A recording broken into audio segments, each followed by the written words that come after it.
Welcome to my class. In Microsoft Excel program, there are a number of financial functions given to us. Here a complete list of all financial functions is given to you. All functions listed here are discussed in separate video lectures. Let us start. इस particular video lecture के अंदर हम एक particular function को take up करेंगे, discounted payback period method. But student एक बात को ध्यान में रखिएगा, डिस्काउंटेड पे बैक पीरियड को कैलकुलेट करने के लिए एक्सेल के अंदर कोई हमारे पास डायरेक्ट फंक्शन नहीं है, इसलिए हम फाइनेंशियल मैनेजमेंट के अंदर दिए गए discounted payback period method को कैलकुलेट करने के फंक्शन को यूज करेंगे। This is part number 1। आइएगा मूव करते हैं discounted payback period method के एक क्वेश्चन के ऊपर। सबसे पहले मैं discounted payback period method को यहां पर एक्सप्लेन कर रहा हूं। Discounted payback period method is similar to traditional payback period method. The only difference under this method is that here the present value of cash inflows and outflows are used instead of only cash flows which are used in traditional payback period method. Traditional payback period method के अंदर हम simple cash inflows और outflows को take up करते हैं, जबकि discounted payback period method के अंदर हम इन कैश इनफ्लोज और आउटफ्लोज की प्रेजेंट वैल्यू को टेकअप करेंगे। इस बात को अंडरस्टैंड करने के लिए हम यहां पर एक क्वेश्चन को सॉल्व करेंगे। Question is ABC Limited proposes to invest money in a project which requires capital outlay of rupees 3 lakh. The cash inflows over a period of 5 years are given below. Find out the discounted payback period for the project assuming rate of interest of 10% per annum. Simplicity sake and to save the time, मैंने एक structure को already design कर दिया so that we don't waste our time. यहां पर मेरे पास एक table दी गई है जिसके अंदर डिफरेंट कॉलम्स हैं। फर्स्ट कॉलम के अंदर हमने 5 इयर्स का टाइम स्पैन दिया है। सेकंड कॉलम के अंदर कैश इनफ्लोज आफ्टर टैक्स दिए गए हैं। हमें इनकी प्रेजेंट वैल्यू फैक्टर एट 10% को यहां पर कैलकुलेट करना है। उसके बाद present value of cash flow after taxes calculate करना है और लास्ट में हम cumulative present value of cash flow after tax को यहां पर कैलकुलेट करेंगे। इसके बाद डिस्काउंटेड पे बैक पीरियड को हमने कैलकुलेट करना है। कैश आउटले के लिए हमें यहां पर 3 लाख रुपीस दिया गया है। Rate of interest is 10%। Present value factor at 10% को कैलकुलेट करने के लिए मैं टेबल्स को यूज करूंगा। 10% हमने 5 ईयर के पीरियड के अंदर टेकअप करना है, तो मैं इस टेबल के ऊपर क्लिक करता हूं। इस पर्टिकुलर टेबल के अंदर present value interest factors for single cash flow is given to us.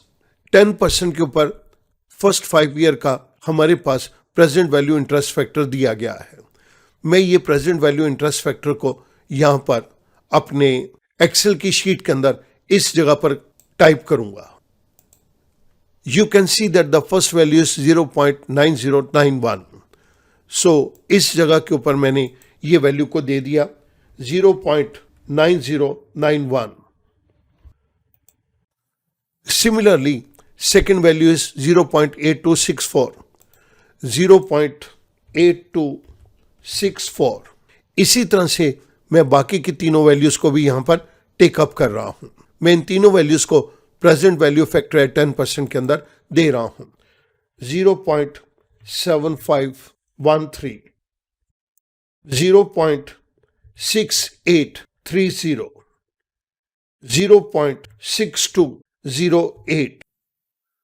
Now the present value of cash flow after tax, इसको कैलकुलेट करने के लिए मैं यहां पर कैश इनफ्लोज आफ्टर टैक्स को इन प्रेजेंट वैल्यू के साथ मल्टीप्लाई करूंगा। मेरे पास present value of cash flow after tax first year का कैलकुलेट होके आ गया। Cash flow after tax is 1,60,000, whereas the present value of cash flow after tax is 1,45,456। मैंने फिल हैंडल को सिलेक्ट करके इसको ड्रैग डाउन कर दिया। मेरे पास present value of cash flow after tax in 5 सालों का कैलकुलेट होके आ गया। अब मुझे इस जगह पर cumulative present value of cash flow after tax को कैलकुलेट करना है, तो मैं यहाँ पर सम के फंक्शन को टेकअप कर रहा हूँ। सम, मैंने F10 पे क्लिक किया, कॉलन। जैसे मैं कॉलन पे क्लिक करता हूं तो मेरे पास वैल्यू आ गई F10 colon F10। First F10 को मैं यहां पर एब्सोल्यूट रेफरेंस के अंदर कन्वर्ट करने के लिए F4 को प्रेस कर रहा हूं। फर्स्ट F10 मेरा एब्सोल्यूट रेफरेंस के अंदर कन्वर्ट हो गया और सेकेंड F10 को मैं रिलेटिव रेफरेंस के अंदर ही रहने दूंगा। आई close parenthesis, I press enter.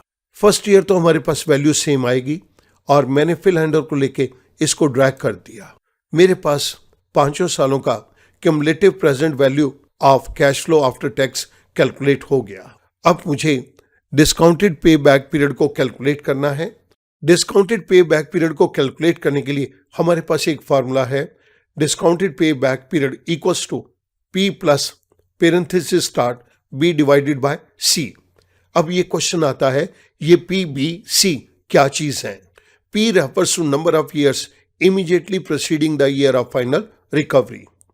B refers to balance amount to be recovered in the year of final recovery. And C refers to cash inflow in the year of final recovery. Now we need to calculate the payback period. Payback period को calculate करने के लिए मैंने equals to का symbol दिया और अब मैं इस पर्टिकुलर फॉर्मूले को यूज करने जा रहा हूं। P refers to number of years immediately preceding the year of final recovery. हमने 3 लाख रुपया रिकवर करना है और 3 लाख रुपया हमें थर्ड ईयर के अंदर रिकवर होता है। इससे पहले हमारे पास 2 साल हैं, तो मैंने यहां पर 2 टाइप कर दिया। 2 plus parenthesis start, the next is B, balance amount to be recovered in the year of final recovery. 2 साल तक हमने 2,52,888 रुपया रिकवर किया है। तीसरे साल हमने बाकी के अमाउंट को रिकवर करना है। इट मीन्स मैं 3 लाख रुपए में से 2,52,888 रुपए को लेस कर दूं। सो इस जगह के ऊपर 3 लाख माइनस 2,52,888 रुपीस को मैंने यहां पर लिख दिया। आई close parenthesis, now this is divided by C. C is the cash inflow in the year of final recovery. Final year के अंदर जो कैश इनफ्लो हमारे पास आया है that is 1,05,182। So I right here 1,05,182। I press enter. जैसे मैं enter press करता हूं मेरे पास एक वैल्यू आ गई 2.4479। डिस्काउंटेड पे बैक पीरियड को कैलकुलेट करने के लिए इस पर्टिकुलर फॉर्मूले को यहां पर यूज किया है। स्टूडेंट अगर आप चाहें तो इस चीज को सेल रेफरेंसिंग के थ्रू भी कर सकते हैं। This is equals to 2 plus, मुझे यहां पर वैल्यू देनी है B और C की। B is equals to K9 minus G11 divided by F12। I press enter. यहां पर ये मेरे पास वैल्यू करेंसी के अंदर आई, मैंने इसको इन जनरल इसको कन्वर्ट कर दिया और इसके मैं डेसिमल्स को रिड्यूस डाउन कर रहा हूं। You can see that the answer is same. Cell referencing के थ्रू हमने इस फॉर्मूले को यहां पर यूज किया है। यहां पर हमारे पास आंसर आ गया, discounted payback period is 2.4479। मैं उम्मीद करूंगा अब ये क्वेश्चन करना आपके लिए बहुत आसान हो जाएगा and you will be able to get the value of discounted payback period. Thank you very much.